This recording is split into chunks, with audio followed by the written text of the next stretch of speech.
कई बार भगवान हमारे रिश्ते खुद तोड़ देता है ताकि कोई हमारी ज़िंदगी खराब ना कर सके।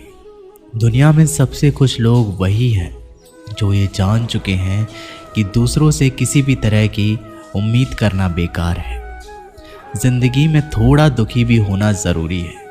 हमेशा सुख मिलता रहेगा तो आप कभी भी ज़िंदगी में आगे नहीं बढ़ पाओगे। ये गलत सोच है इंसानों की कि एक अकेला इंसान क्या कर सकता है।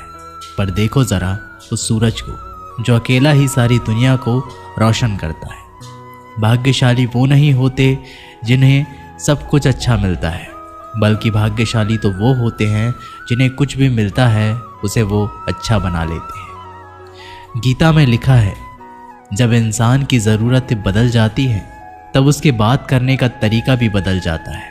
फ़ायदा सबसे गिरी हुई चीज़ है, लोग उठाते ही रहते हैं। हारता वो है जो शिकायत बार बार करता है और जीतता वो है जो कोशिशें 1000 बार करता है। जिस इंसान को हम बेहद प्यार करते हैं वही इंसान हमारा सबसे ज़्यादा फ़ायदा उठाता है, क्योंकि वो इंसान जानता है कि हमारी कमज़ोरी क्या है। इतने समझदार बनो कि किसी को माफ़ कर दो, लेकिन इतने बेवकूफ़ मत बनो कि धोखा देने वाले पर दोबारा विश्वास कर बैठो। उम्मीद मत छोड़ना, कल का दिन आज से बेहतर होगा।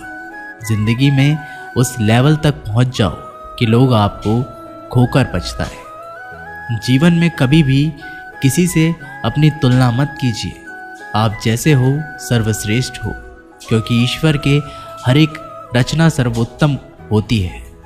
खुद को किसी से कम समझना ईश्वर की रचना का अपमान है। इंसान का मन ही उसका सबसे बड़ा दुश्मन है और उसका सबसे बड़ा दोस्त। यदि मन आपसे जीत जाता है तो वह आपका दुश्मन बन जाता है, और यदि आप मन से जीत जाते हो तो वो आपका सच्चा दोस्त बन जाता है। यदि कोई आपको नज़रअंदाज कर दे तो बुरा मत मानना, क्योंकि लोग अक्सर अपनी हैसियत के हिसाब से चीज़ों को नज़रअंदाज करते हैं। उन लोगों के पीछे कभी मत भागना जिन लोगों को आपकी कोई परवाह नहीं। श्री कृष्ण कहते हैं, गलती हर इंसान से होती है, लेकिन गलतियां सुधारना वही इंसान कर सकता है जो दिल का साफ होता है और रिश्तों को खोना नहीं चाहता। जिंदगी का सबसे बड़ा थप्पड़ किसी से की गई उम्मीद मारती है। कभी कभी इंसान ना टूटता है ना बिखरता है, बस हार जाता है, कभी खुद से तो कभी किस्मत से तो कभी अपनों से। हर जिंदगी में खुद को समय ज़रूर दें, क्योंकि आपकी पहली ज़रूरत आप खुद हैं। याद रखना कि ज़रूरत से ज़्यादा अच्छे बनोगे तो ज़रूरत से ज़्यादा इस्तेमाल किए जाओगे। रिश्ते चाहे कितने भी बुरे क्यों ना हो, उन्हें कभी मत तोड़ना, क्योंकि गंदा पानी प्यास बुझाने के काम नहीं पर आग बुझाने के काम ज़रूर आता है। ज़माना जब भी मुश्किलों में डाल देता है तो परमात्मा हज़ारों रास्ते निकाल देते हैं। विश्वास करने वाले से ज़्यादा बेवकूफ़ विश्वास को तोड़ने वाला होता है, क्योंकि वह सिर्फ एक छोटे से स्वार्थ के लिए एक अच्छे इंसान को खो देता है। भलाई करते रहो पानी की तरह, बुराई खुद ही किनारे लग जाएगी कचरे की तरह। जब कोई समझे ना तो उसे समझाने की ज़रूरत ही क्या है, और जब कोई माने ना तो उसे बताने की ज़रूरत क्या है। सच्चे दिल से किसी ज़रूरतमंद की मदद करके तो देखो। अगर दिल को सुकून ना मिले तो कहना, जिसे जाना है उसे जाने दो। वो अगर आज रुक भी गया तो कल चला ही जाएगा। इंसान को इंसान से दूर कर देने वाली सबसे पहली चीज़ जुबान है, और दूसरी चीज़ पैसा है। जिन्हें सपने देखना अच्छा लगता है उन्हें रात छोटी पड़ जाती है, और जिन्हें सपने पूरे करना अच्छा लगता है उन्हें दिन छोटा लगता है। किसी की आदत देखनी है तो उसे इज्जत, और किसी की अगर फितरत देखनी है तो उसे आज़ादी दो। हर इंसान में कोई ना कोई प्रतिभा ज़रूर होती है, पर लोग अक्सर उसे दूसरे जैसा बनने में नष्ट कर देते हैं। महंगे इतने भी मत बनो कि लोग तुम्हें बुला ना सके, और सस्ते इतने भी मत बनो कि लोग तुम्हें नचाते ही रहें। खामोशियाँ कभी बेजुबान नहीं होती। कुछ दर्द ऐसे होते हैं जो आवाज़ तक छीन लेते हैं। आजकल के लोग आपकी एक गलती के पीछे आपकी सारी अच्छाइयाँ भुला जाते हैं। जितना लोगों को समझते जाओगे उतना ही अकेलापन और भी अच्छा लगता जाएगा। ख़त्म हो जाएंगे वो भी रिश्ते जिनसे मिलकर लगता था कि ये उम्र भर साथ देंगे। श्री कृष्ण कहते हैं, अगर अहंकार किसी भी चीज़ का हो, सर्वनाश करके ही छोड़ता है। खाली वक्त में हर कोई बात कर लेता है। प्यार तो तब होता है जब कोई आपसे बात करने के लिए अपना सारा वक्त खाली कर दे। सब कुछ ठीक करने का इंतज़ार करोगे तो बैठे ही रह जाओगे, पर हिम्मत करो, खुद उठो और अपनी ज़िंदगी में सब कुछ ठीक कर दो। लोग पहचानना भी भूल जाएं, इससे पहले ही अपनी पहचान बना लेनी चाहिए। एक बार एक राजा ने भगवान श्री कृष्ण का मंदिर बनवाया और उसमें मूर्ति की पूजा करने के लिए एक पंडित को रखा।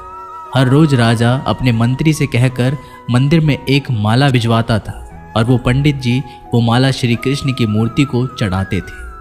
उसके बाद राजा जब दर्शन करने के लिए आता था तो पुजारी वो माला भगवान की मूर्ति के ऊपर से निकालकर राजा के गले में पहना देता था। ऐसा कई सालों तक चलता रहा और अब पंडित जी बूढ़े हो चुके थे। एक दिन राजा की तबीयत खराब हो गई। उसने अपने सेवक को कहा कि तुम जाकर पंडित जी को माला दे आओ और उनसे कहो कि आज मेरी तबीयत खराब है, मैं आज मंदिर नहीं आ सकता, तो प्रतीक्षा ना करें। फिर राजा का सेवक वो माला लेकर पुजारी जी के पास गया और पूरी बात बता दी। पुजारी जी ने वो माला मूर्ति को चढ़ाई और सोचने लगे, इतने सालों से ये परंपरा चली आ रही है, लेकिन मैंने कभी भगवान को माला उतार कर खुद ही नहीं पहनी। शायद आज भगवान की इच्छा है कि ये माला मैं पहनूं, इसलिए भगवान ने आज राजा को नहीं भेजा, इसलिए आज अच्छा मौका है, ये माला मैं निकालकर खुद पहन लेता हूँ। फिर उस पंडित ने भगवान की मूर्ति से माला निकालकर खुद पहन ली। इसी बीच में राजा का सेवक दौड़ के पंडित जी के पास आया और पंडित जी से कहने लगा कि राजा जी को ठीक नहीं लग रहा है, उनकी तबीयत और बिगड़ती जा रही है, इसलिए वह प्रभु के दर्शन करना चाहते हैं और वे आ रहे हैं। उनकी सवारी जल्दी अभी मंदिर में आएगी। उन्हें लगा कि ये परंपरा कहीं टूट ना जाए, इसलिए वो आज मंदिर में भी आ रहे हैं। जब पंडित जी को ये बात पता चली तब उन्होंने फटाफट से माला अपने गले से उतारी और जाकर के फिर से भगवान की मूर्ति पर चढ़ा दी। फिर कुछ देर बाद राजा जी वहाँ पर आए और राजा की तरफ पंडित जी ने भगवान के ऊपर से माला निकाली और राजा जी को पहना दी। और अब राजा ने उस माला को देखा तो उस माला के एक सफ़ेद बाल नजर आया। राजा ये समझ गया कि ये बाल पंडित का है। राजा ने पुजारी जी से पूछा, क्या ये माला आपने पहनी थी? इसमें सफ़ेद बाल कहाँ से आया? ये सुनकर पुजारी जी घबरा गए। उन्हें लगा कि अगर ये सत्य बोल दूं तो मुझे राजा दंड देंगे, इसलिए वह पुजारी ने कहा, ये बाल तो श्री कृष्ण का है। राजा को ये बात सुनकर बहुत गुस्सा आया। उन्होंने कहा, तुम झूठ बोल रहे हो, भगवान के कब से सफ़ेद बाल होने लगे? राजन ने कहा, मैं फिर कल आऊँगा और श्रृंगार के समय देखूंगा कि उनके बाल सफ़ेद है या काले। अगर बाल काले निकले और सफ़ेद नहीं निकले, आपको कल ही मृत्यु दंड दिया जाएगा, क्योंकि आपने मुझसे झूठ बोला है। राजा ये कहकर वहाँ से चला गया। इधर पुजारी भगवान के चरणों में गिरकर रोने लगा, हे प्रभु, मुझे माफ़ कर दीजिए, मैं लोभ में आ गया था, मुझे लगा मुझे ये माला पहन लेनी चाहिए, मुझे बचा लीजिए, नहीं तो कल राजा मुझे मार देंगे। वो पुजारी पूरी रात भगवान के चरणों में गिरकर रोने लगा, विनती करने लगा, प्रभु मुझे बचा लीजिए। अगली सुबह राजा श्रृंगार के समय मंदिर में पहुंचा। राजा ने भगवान की मूर्ति के ऊपर से मुकुट निकाला और उनके बाल देखे तो राजा चौंक गए, क्योंकि भगवान की मूर्ति के ऊपर सफ़ेद बाल थे। राजा ने सोचा कि यह पुजारी की कोई चाल है, इसने मौत की सज़ा से बचने के लिए भगवान के बाल सफ़ेद कर दिए हैं। राजा ये बाल असली है या नकली, इसकी जांच करने के लिए बाल तोड़ने लगा। जैसे ही राजा ने कुछ बाल तोड़े तो मूर्ति में से खून की धारा बहने लगी। राजा भगवान के चरणों में गिर गए, क्षमा मांगने लगे और रोने लगे, मुझे माफ़ कर दीजिए। तभी मूर्ति में से एक आवाज़ आई, राजा तूने मुझे सिर्फ मूर्ति माना, इसलिए मैं तुम्हारे लिए सिर्फ एक मूर्ति हूँ। लेकिन पुजारी ने मूर्ति में साक्षात भगवान देखा, इसलिए मुझे मेरे भक्त की रक्षा करने के लिए मेरे बाल सफ़ेद करने पड़े और खून की धारा बहानी पड़ी, ताकि मैं तुम्हें समझा पाऊँ कि जहाँ भाव है वहाँ भगवान है। अगर आप वाकई में भगवान का स्मरण करते हैं, उन्हें देखना चाहते हैं, तो आपके अंदर सिर्फ भाव होना चाहिए। ये एक छोटी सी कहानी हमें शिक्षा देती है कि भगवान के आशीर्वाद के सिवा कुछ भी असंभव नहीं। अगर आप सच्चे दिल से भगवान को पुकारते हैं तो भगवान आपकी मदद के लिए ज़रूर आते हैं। हम आशा करते हैं कि आप लोगों को ये वीडियो ज़रूर पसंद आई होगी। अगर आप लोगों को ये वीडियो पसंद आई हो तो हमारी वीडियो को लाइक करें, ऐसे ही जीवन बदलने वाली वीडियोस के लिए हमारे चैनल को सब्सक्राइब करें। जय श्री कृष्णा।